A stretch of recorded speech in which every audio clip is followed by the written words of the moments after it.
Good day, Sir Dom. I'm Ran I. Casares and I'm about to tackle the Philippine agricultural history, pre-colonial. Historical evolution. Pre-colonial Philippine societies relied more on Sweden agriculture than intensive permanent agriculture. For example, in pre-colonial Visayas, staple crops such as rice, millet, bananas, and root crops were grown in. Agricultural beginnings. Early Filipinos were primarily subsistence farmers who practiced slash-and-burn agriculture, locally known as kaingin. This method involved clearing forested areas by cutting and burning vegetation, then planting crops. It was practiced primarily in upland areas. Primary crops. The earliest crops were rice, tubers like sweet potatoes and yams, root crops and fruits. Rice was cultivated in river valleys, irrigated fields, and terraces, especially in areas like the Cordilleras, where early rice terraces were constructed. Fishing and hunting. Agriculture existed alongside fishing, hunting, and gathering with coastal and riverine communities, relying heavily on fish and seafood as part of their diet. Key milestone. One of the key milestones of pre-colonial agriculture in the Philippines was the development of rice terraces, believed to have been constructed around 2,000 years ago by the Ifugao people. These terraces are an outstanding example of sustainable farming practices, demonstrating advanced knowledge of irrigation, terracing, and water management. The rice terraces are still in use today, showing the enduring legacy of pre-colonial agricultural engineering. The rice terraces allowed communities to cultivate rice in the mountain regions, where flat land was scarce. It contributed to the growth of rice as staple food as well as the development of trade systems, as surplus rice was exchanged with neighboring communities. Pre-colonial Filipinos practiced crop diversification, growing not only rice but also root crops like sweet potatoes and taro, fruits, bananas, coconuts, vegetables, and legumes.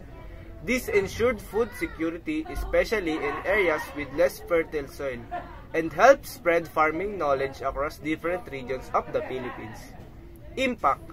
Crop diversification allowed communities to maintain a stable food supply even during periods of drought or crop failure.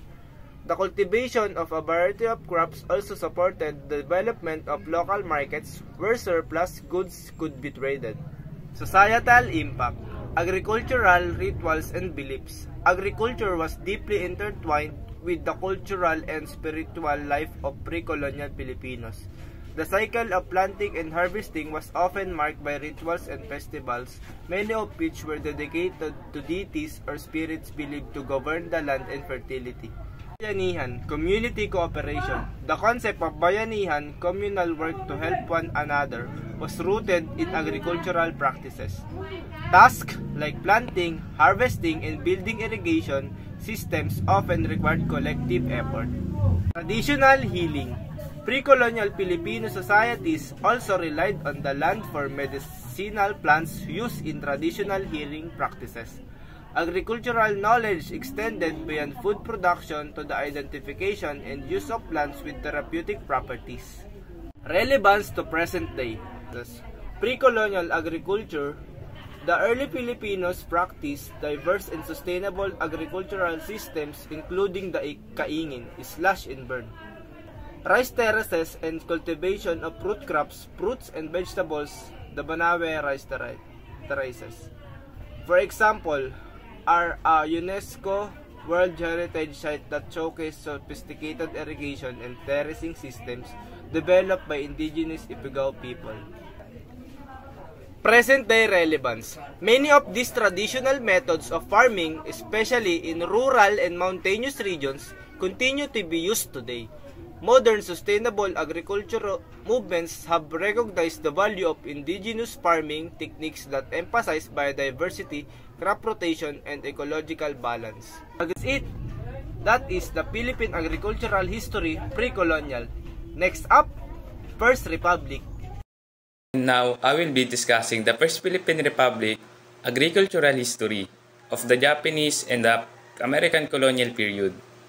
Evolution. During the American colonial period, 1898 to 1946, the Philippines saw agricultural modernization with an emphasis on export crops, benefiting large landowner and foreign investor.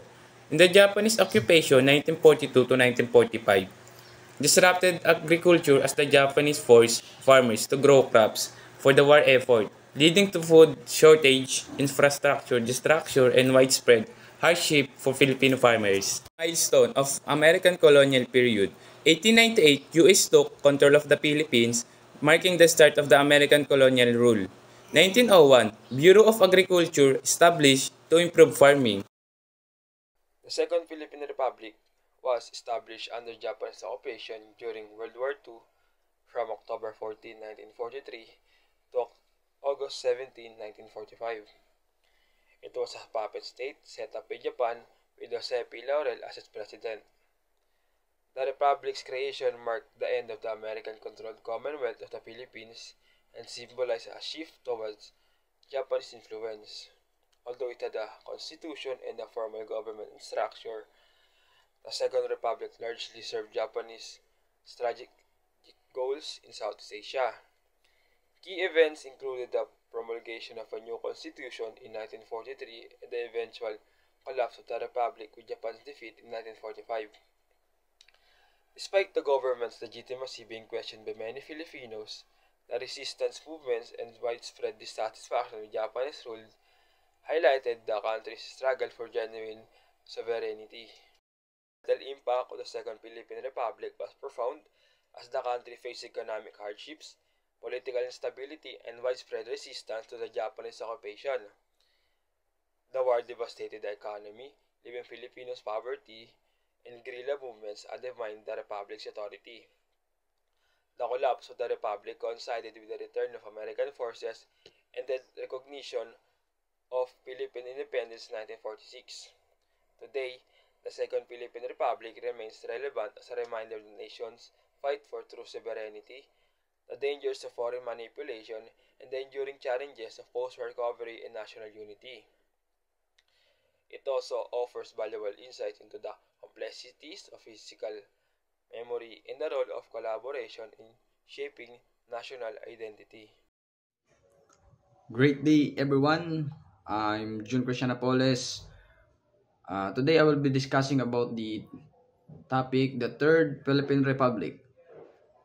The Third Philippine Republic was a significant period in Philippine history, marking the transition from Commonwealth status to independence, or to full independence. Independence officially recognized on July 4, 1946 with the signing of the Treaty of Manila. Economic recovery institutions like the Rehabilitation Finance Corporation and the Department of Foreign Affairs were established to aid recovery efforts. Independence Day in 1962, President Diosdado Macapagal moved the celebration to June 12, honoring the 1898 Declaration of Independence. Land reform initiatives' key efforts included Rojas administration, 1946 to 1948, proposed beneficial legislation for tenant farmers. Magsaysay administration, 1953 to 1957, passed the Agricultural Tenancy Act and Land Reform Act. Macapagal administration, 1961 to 1965, introduced the Agricultural Land Reform Code and established the Land Bank of the Philippines. Impact: economic recovery focused on infrastructure, agriculture, and industrialization. Social welfare programs aim to alleviate poverty, especially in rural areas. Political challenges, including the Hukbalahap insurgency, highlighted the need for effective governance and social justice. The Third Republic's influence continues in contemporary debates about land reform, economic development, and political stability in the Philippines. Hello everyone, my name is Lital Veloso, and now let's proceed to Fourth Philippine Republic.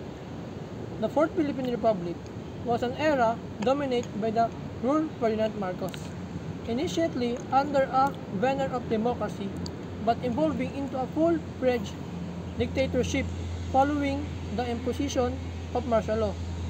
Despite significant economic development, the period was also marked by widespread corruption, human rights abuse, and political repression. The fall of Marcos in 1986 led to the restoration of democracy in the Philippines, marking the end of Fourth Republic and the beginning of Fifth Republic. 1981 presidential election and referendum.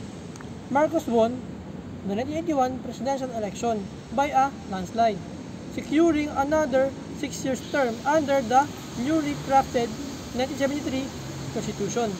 This election was marked by allegation of fraud and intimidation, with the opposition boycotting the polls won. The Fourth Republic witnessed a significant shift in social structure and values. Marcos' authoritarian regime sought to control information and suppress dissent, leading to a climate of fear and self-censorship. The media was tightly controlled, and freedom of expression was severely restricted. Relevance today, as a period that laid the groundwork for the political system, challenges, and struggles that the Philippines continued to navigate. Its history served as both a warning and a foundation for contemporary debates in democracy, governance, and national development. The 1997 Philippines Constitution was created after the People Power Revolution overthrew the authoritarian rule of Ferdinand Marcos. People Power Revolution overthrew Ferdinand Marcos and restored democracy, with Corazon Aquino becoming a president. The Fifth Philippine Republic brought democracy, human rights protection, and reforms, but also faced challenges in political stability, economic inequality, and social justice. The Fifth Philippine Republic's legacy, democracy, and human rights remain central to the country's political and social landscape today.